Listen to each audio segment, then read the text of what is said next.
Devasthanam board के विरोध में प्रदर्शन कर रहे गंगोत्री यमुनोत्री के तीर्थ पुरोहितों ने आर पार की लड़ाई का मूड बना लिया है। पुरोहितों के अनशन को 18 दिन हो चुके हैं।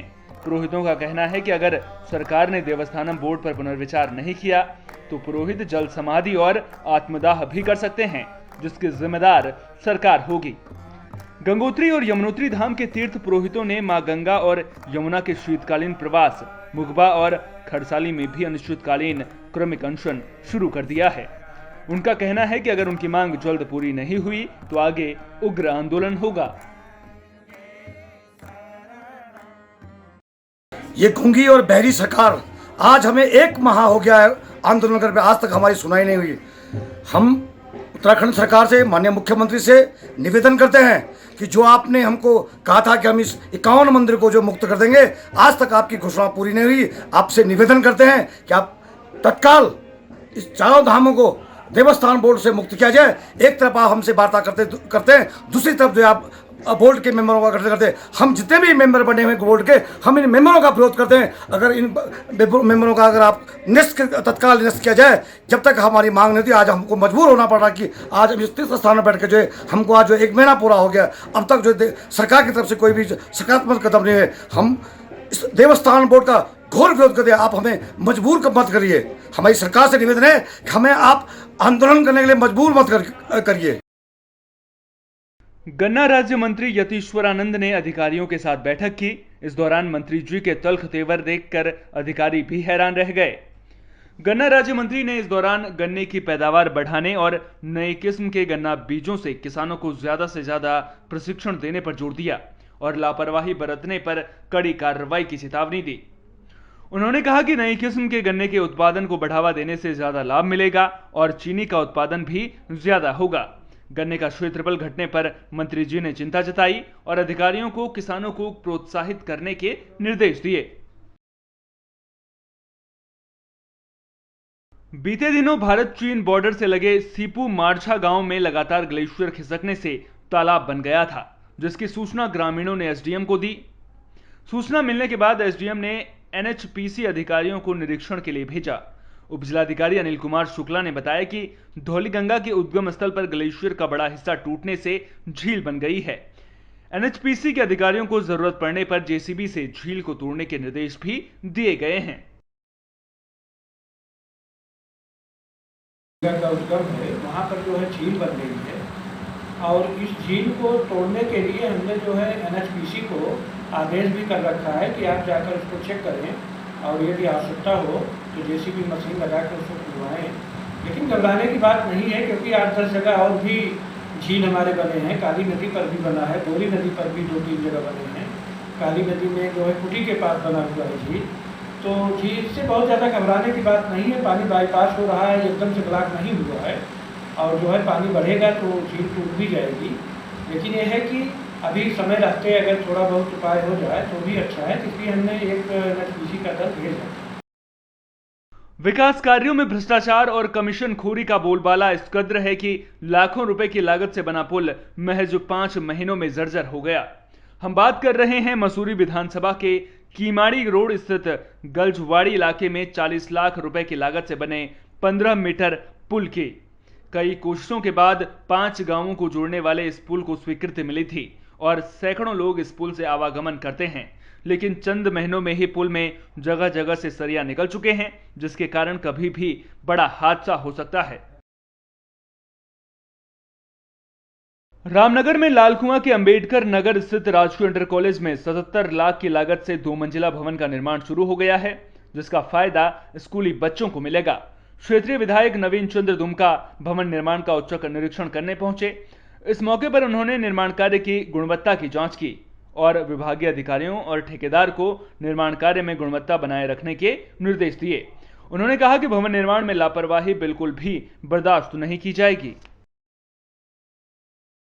ये बिल्डिंग 77 लाख रुपए की लागत से विद्यालय के लिए बन रही है।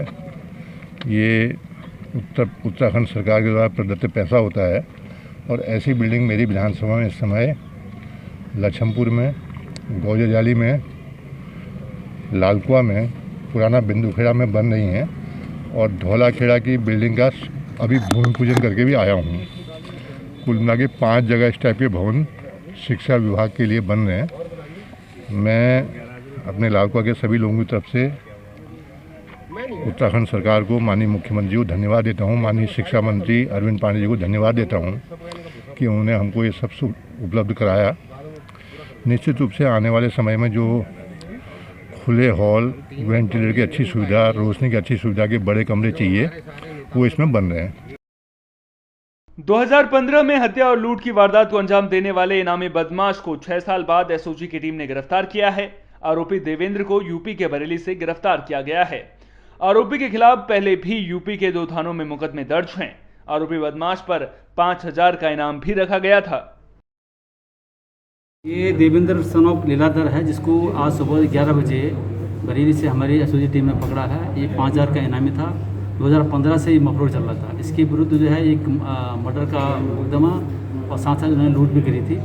एक अलाउद्दीन मलिक नाम के व्यक्ति को 2015 में थाना सितारगंज क्षेत्र में उन्होंने उसका हत्या करी थी और तभी से ये मफरूर चल रहा था।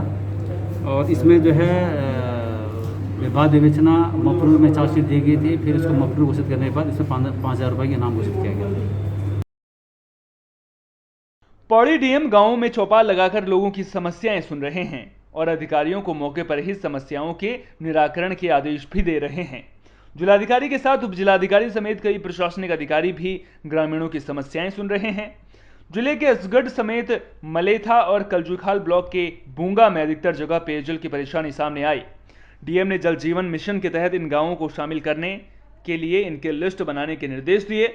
इसके अलावा जिलाधिकारी ने गांव में बने वर्मी कंपोस्ट, सामुदायिक शौचालय और रास्तों का भी जायजा लिया। जल जीवन मिशन में हम लोगों ने जो है अभी आज कुछ गाँव का निरीक्षण किया है। निरीक्षण के समय में जहाँ जहाँ जल जीवन मिशन में विलेज एक्शन प्लान बना है उसका निरीक्षण किया। ग्राम सभा के बैठकों का क्या ब्यौरा है उसका जानकारी लिया। Village water and sanitation committee अगर गठित हुआ है या गठित करने में कोई समस्या है उसकी जानकारी लिया। आज मलेथा ग्राम पंचायत और बुंगा ग्राम पंचायत में आकर निरीक्षण किया है। जो फेज़ 1 का कार्य है उसका अभी उन्होंने बताया कि कुछ मकानों तक functional house hold tap connection पहुंच गया है, कुछ मकानों तक पहुंचना बाकी है। उसके लिए अलग से वो डीपीआर में कार्यवाही उन्होंने को करना है अभी ठेकेदार के माध्यम से। और फेज़ 2 वाला जो कार्य है, चरण 2 वाला जो कार्य है, उसके लिए अभी ग्राम पंचायत को मैंने अवगत करा दिया है।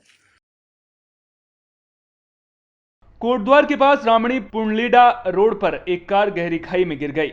हादसे में कार सवार 2 लोगों की मौके पर ही मौत हो गई, जबकि एक गंभीर रूप से घायल हुआ है। मामले की जानकारी मिलने पर पहुंची पुलिस ने घायल को रेस्क्यू कर बेस अस्पताल में भर्ती कराया। वहीं मृतकों के शवों को पोस्टमार्टम के लिए भेज दिया गया है। मृतकों की पहचान तड़ियाल चौक निवासी विनोद ध्यानी और वीरेंद्र नेगी के रूप में हुई है। जो कल एक्सीडेंट रहा उसमें 3 आदमी थे, उनमें से 2 एक्सपायर हो गए और एक इंजर्ड है, वो भर्ती है हमारे यहाँ। तो उसका अभी हम जांच करा रहे हैं। तो अभी देखने में तो बहुत ज़्यादा सीरियस नहीं लग रहा है, लेकिन फिर भी उसका हम CT स्कैन करा रहे हैं। लेकिन अभी वो कंडीशन उसकी ठीक लग रही है, पहले से ज़्यादा बेटर लग रही है। घायल की स्थिति क्या है? घायल की स्थिति क्या है? घायल की स्थिति अभी ठीक है, होश हवास में है और अभी खतरे से बाहर लग रहा है। फिर भी हम उसका जांच करा ले रहे हैं, देखने के लिए कोई अंदरूनी चोट तो नहीं है।